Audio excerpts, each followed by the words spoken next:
So we've got our first one, using the current year, generalize the following transactions on page 9 of the sales journal. The sales invoice source document is going to be abbreviated as S, for sales invoice. So page 9. So page 9.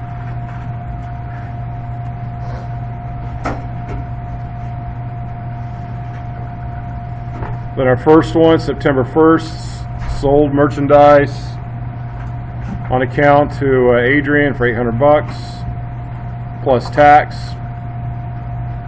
$48 for tax, total of $848. So we'll start with our date, September 1st.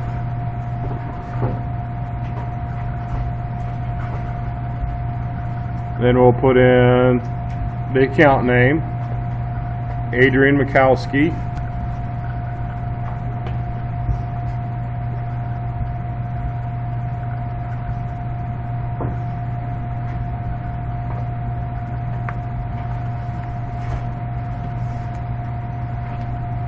Then we've got our sale,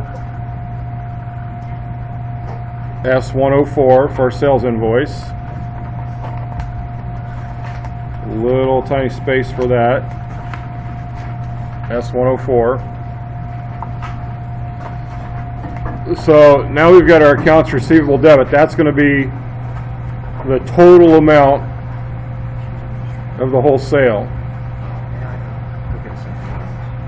No, not right now. So our total amount of the sale,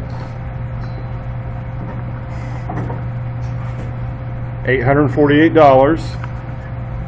So that's going to go here. Because remember, this is the amount that Adrian owes the business. Total of $848. It's an accounts receivable. So Adrian owes $848.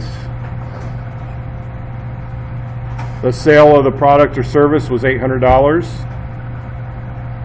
So that's going to go here in sales credit. Then our sales tax was $48.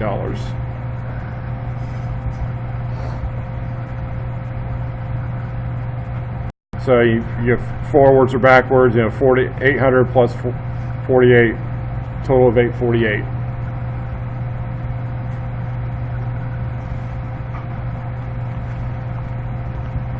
So now we've got our next sale was on the 11th, the Columbus City Schools. And they are exempt from sales tax. So that means they're nonprofits. So they don't have to pay sales tax when you're a nonprofit.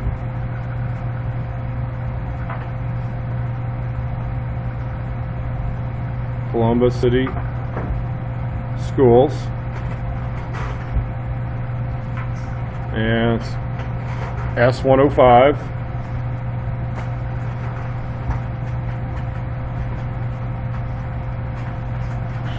And the amount was $875, so that's going to be the total. Because remember, they didn't pay sales tax. So $875 total. Sales credits $875.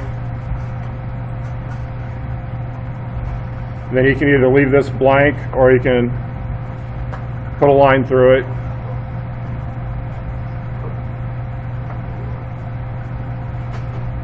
Either way is fine.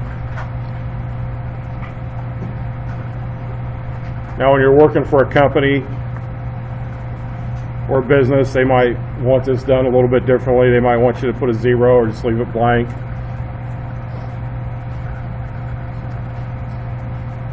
Okay, so that's the 11th. Then we have the 28th. Sold merchandise on account to Swiss Delight.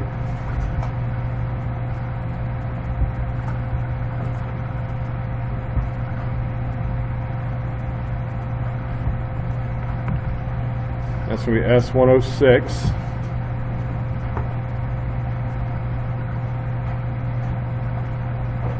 Then we've got the product for the service was $1460.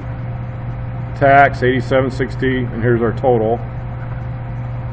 So the $14.60 goes under sales credit.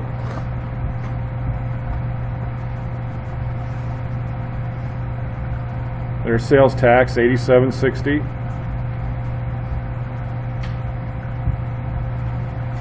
Add those two together for the total amount for the AR. It's $15.47.60.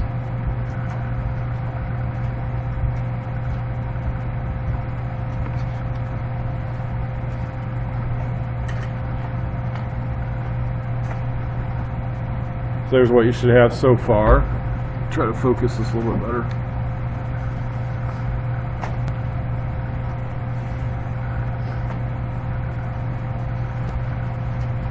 So then step 2, total proven rule of the sales journal.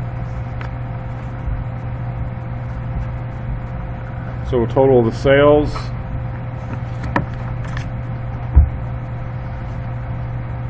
Add up the columns.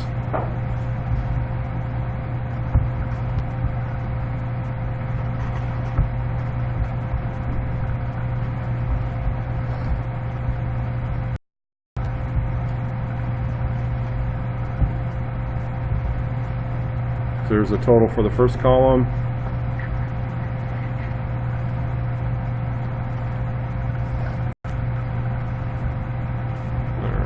There's sales credit column.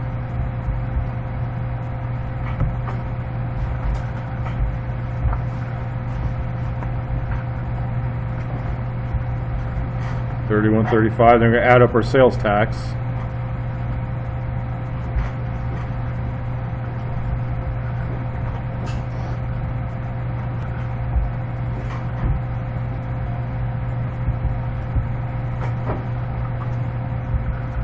Eventually we're going to end up with a sales tax account too. That way we keep track of the sales tax, and then every depending on the volume of the business, but at least every quarter that sales tax amount has to be sent into the state. And the state will come after a business if they don't send it in. Sometimes places go out of business because they didn't pay in their sales tax. Okay, so on the bottom of the sheet, oh, got to draw the double lines here. The rule of the journal. So that just shows that there's no more entries.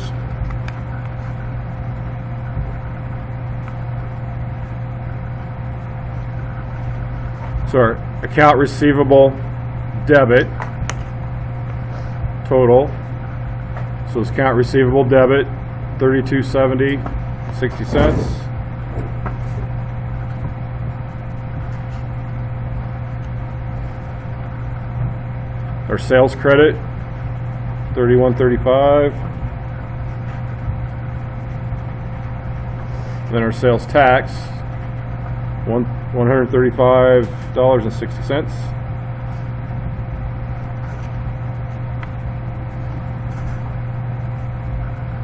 So add these, see, let me bring this down. Add the sales tax onto the sales credit, and it's going to equal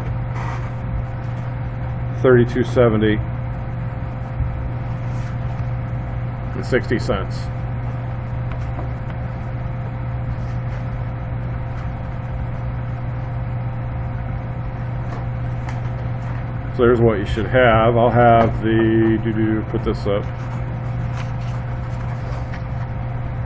This might be a little bit easier to read.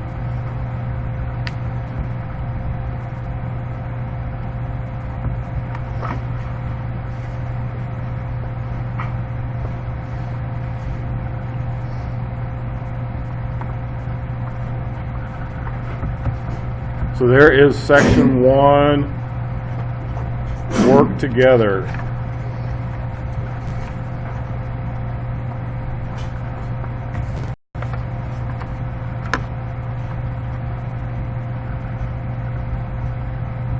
Pretty easy.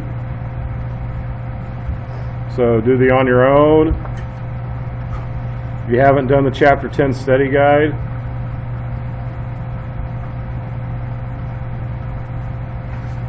Go ahead and do that. And if you think you're ready, take on, go ahead and do section 2.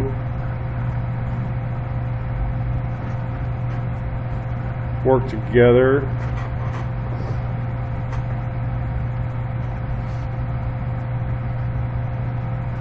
If you get time to get to that one and want to take that one on, go ahead. It has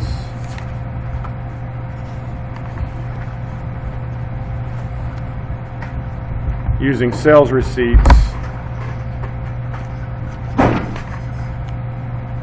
for the cash receipts journal. Because now we're going to deal with cash. You still have a sales credit column, sales tax column. Now you got a couple extra columns thrown in here for cash debit. Some more, a general column now. Add some more things too. So it just builds on the one in section 1, throws in a few more columns.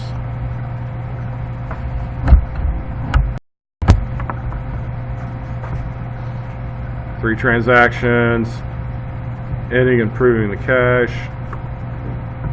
No. So not too bad.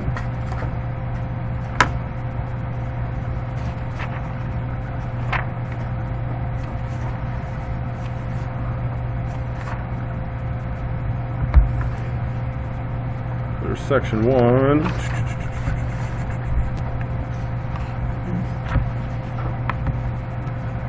Answers for section 1.